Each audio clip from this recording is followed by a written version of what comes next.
Hello everyone, thanks for joining me in this video. I welcome you to this exciting moment here. With the spike of insecurity ravaging the entire regions of the country again, with the current waves of insecurity rocking the entire regions of Nigeria, which have defied every effort by the government. Under review, we've seen that despite the orders, the commands given by the Grand Commander of the Armed Forces, which happens to be the President of Nigeria, little or no effort has been made in contending the excesses, the escalations of terrorism, assaults on the indigenous people of Nigeria. Nigerian citizens, which the primary essence of government is to protect life and properties. Barely few days after 47 persons were killed in Plateau State, the governor of Plateau came to say, well, we are not going to allow this to continue. We're going to mobilize, we're going to make sure we do everything under our control to nip this at the bud, to stop the terrorism, to stop the ethnic cleansing going on. But thereafter, what eventually happened? It is on the news that the terrorists ambushed and killed soldiers and vigilantes in Plateau State today. What does that tell you? Of course, the Plateau State governor is confused and helpless as it stands now. If it were to be under his control, possibly he would have mobilized more forces.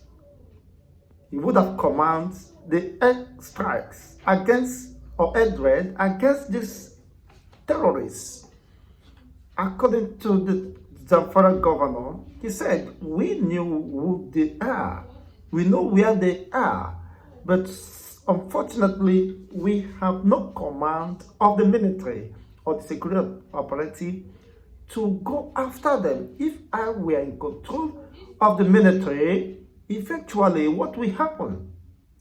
It will not last 24 hours. These people will be dealt with. Now the question is, if truly Tinubu is the Grand Commander of the Armed Forces of the Federal Republic of Nigeria and has given an order that the military should march down to the terrorists' safe havens, what is stopping them? Who is giving a counter order to restrict or restrain the Nigerian soldiers from doing what they are trained to do in defense of the Nigerian territory, in defense of the territorial sovereignty of the Nigerian state? That brings us to that important question. Who is truly in charge of Nigeria? Who is truly in charge of the security architecture of the Nigerian state? These questions has not been answered. People still living in denial. Is Tinubu really in charge? Not minding he is presiding as the president of Nigeria and the Grand Commander of the Armed Forces of the Federal Republic of Nigeria. Recently, the Amnesty International raised concerns that despite the order given by the president, a sitting president, who measures as the president and the commander-in-chief of the armed forces, that there have not been any progress made towards fighting the terrorists, the what acclaimed terrorists who are more fortified, who have robust coordination and unleashes mayhem on the Nigerian people, the Nigerian security within the defined territory called Nigeria. This is not an external aggression. They are not launching missiles outside the shores of Nigeria. They are operating within the internal defined territory, within the boundaries of Nigeria. They have their safe havens within the same boundaries of Nigeria.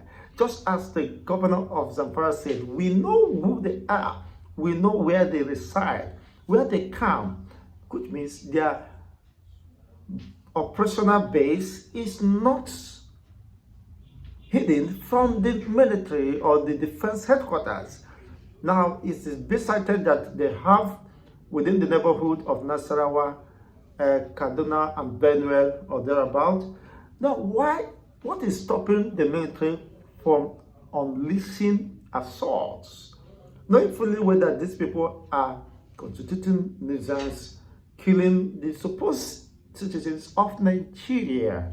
Now, that also brings us to another important issue or question to ask of what is there any importance attached to the life of Nigerians?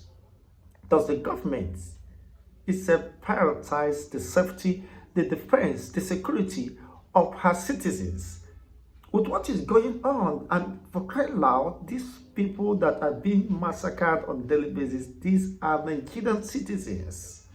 These are people, defenseless, innocent citizens, including the military, are being taken to the slaughter. You can imagine laying ambush against the military. Where is the place of surveillance? Where is the place of area surveillance and deployment of technology? Does it mean that these people, they don't know their whereabouts? That the military could not conduct surveillance to monitor their modus operandi or how they operate when they are living at any particular point they are at that given reference time, and how to eventually counter such motions within the right time? Now, what we heard, that after the governor of Plateau State definitely have mobilized vigilantes to work in synergy with the military, they were ambushed and again massacred. What does that tell you? No, what does that tell you? The governor have run out of ideas. He understood clearly that this is a well-robust, sponsored or funded program. So it is not just by ordinary individuals. These people have the backing of supermen, state actors within the government, just as Jonathan said that the Boko Haram elements are in his cabinet. He never minced words by saying that.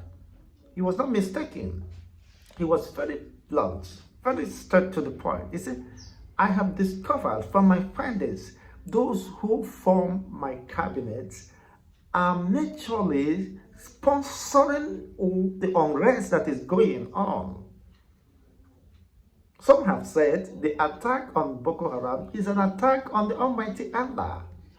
And Allah will not be happy with anyone attacking. I mean, the people killing the indigenous people of Nigeria at will, taking over their ancestral home, dislodging communities, farmlands, I mean, to the point of declaring assault on the military base across the north. How many military facilities has been overrun, including Jaji?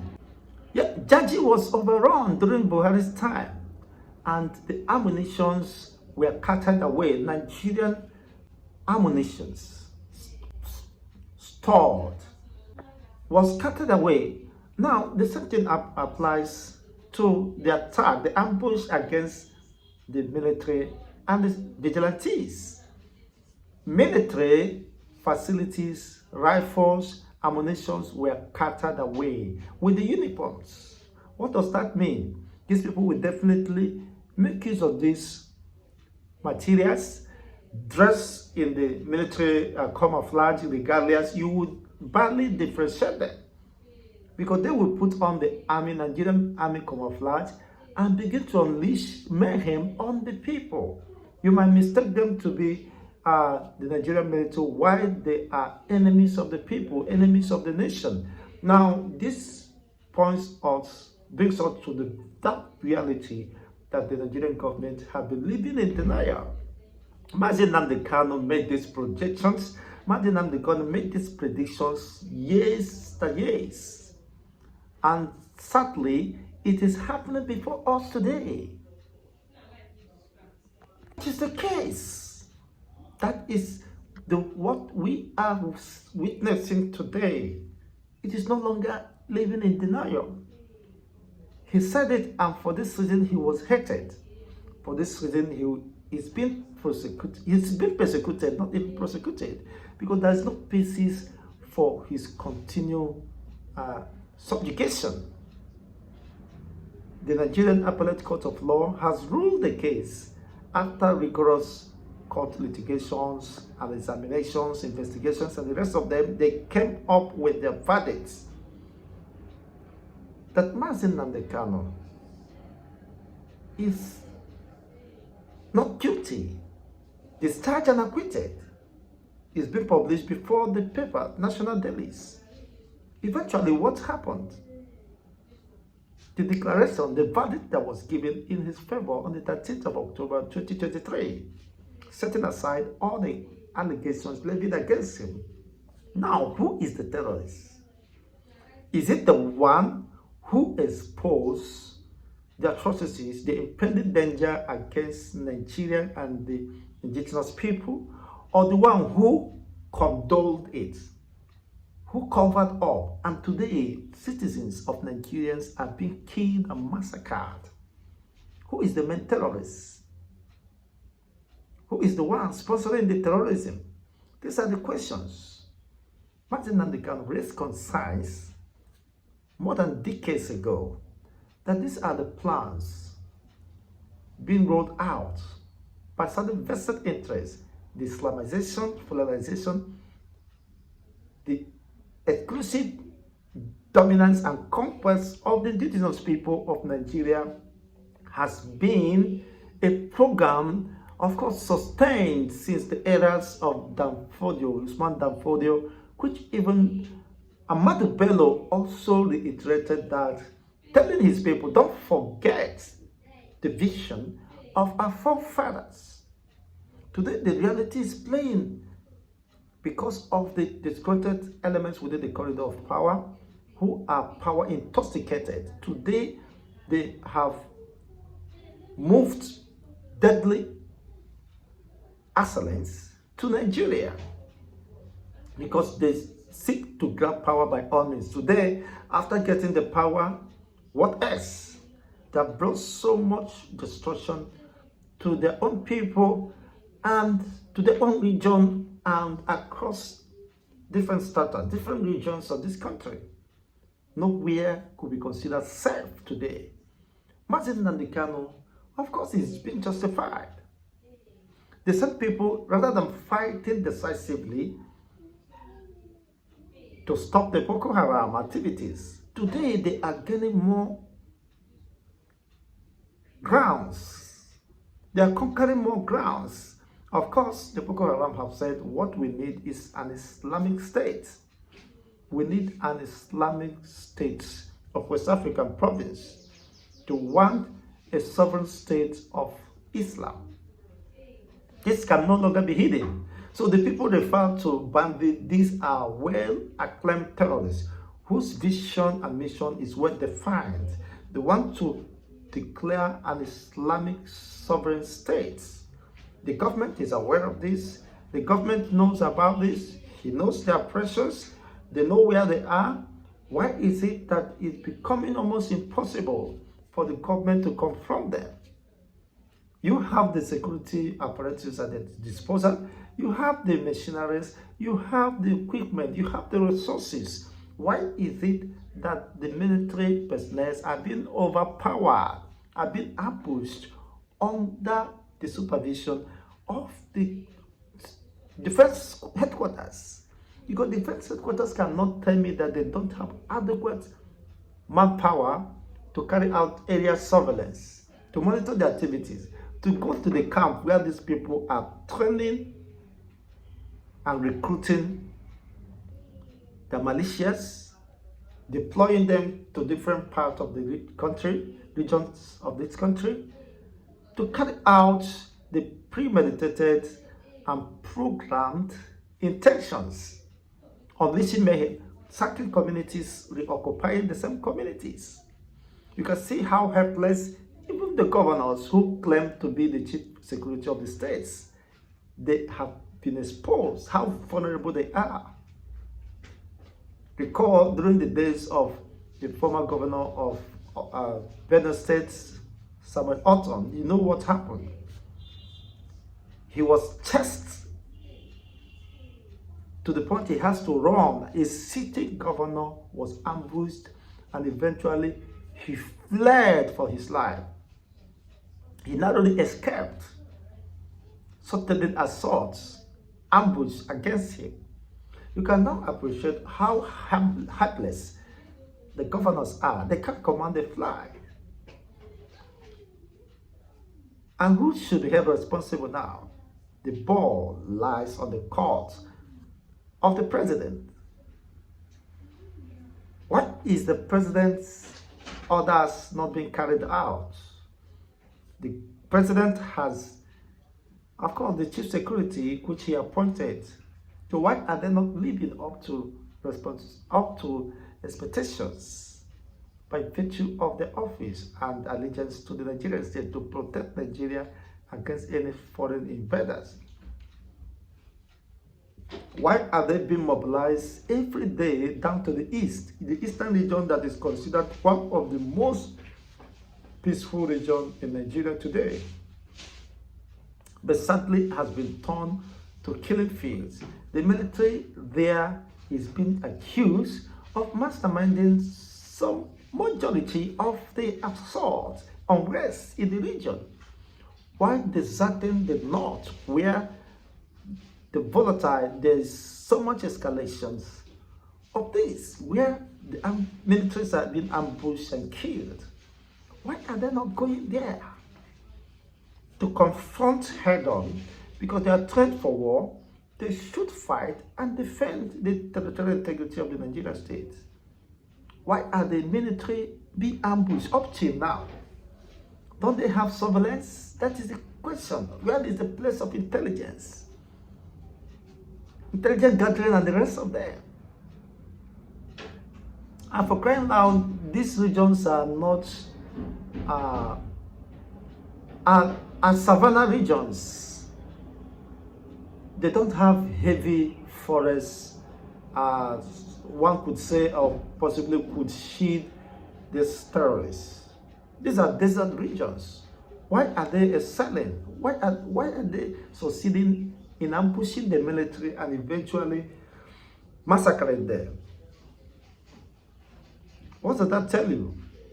The failure of the system. If care is not taken,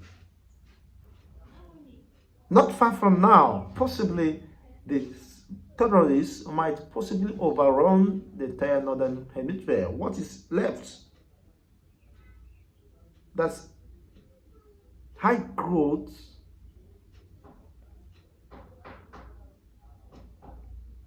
yes. Displaced persons are increasing on daily basis. Internally displaced persons increasing by the day. People are fleeing their ancestral homes as the Boko Haram, the terrorists, has given them ultimatum to vacate or pay with their life. They vacate their lands, that they should not come back, that this land is being declared for Islamic State, and they are taking over. These are foreigners, assailants, imported to Nigeria, paid to massacre, to kill, to dislodge the indigenous communities. Today, what is happening in Zamfara? What is happening in Plateau? What is happening in Benue, Nasarawa, and the rest of them? Taraba is not left out. These are issues of concern. Where do we get, or how do we get to this point? Should be a matter of concern.